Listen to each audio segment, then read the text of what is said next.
Nak tahu cerita Selangor? Jom, kau tahu tak? Dulu Malaysia ada striker memang lain macam.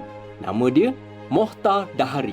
Orang panggil dia Super Moh. Anak kelahiran setapak Selangor ni lahir pada tahun 1953. Dari sekolah lagi kat Victoria Institution, bakat bola dia memang gempak gila weh. Tahun 1972 pula, dia join Selangor FA. Lepas tu, terus jadi mesin gol. Rembatan dia memang gempak, memang padu. Keeper pun boleh kejut. Sebab tu orang Asia kenal Malaysia masa tu. Dengan Selangor, dia bantu menang 10 Piala Malaysia. Paling legend sekali, dia pernah dapat offer dari Real Madrid CF.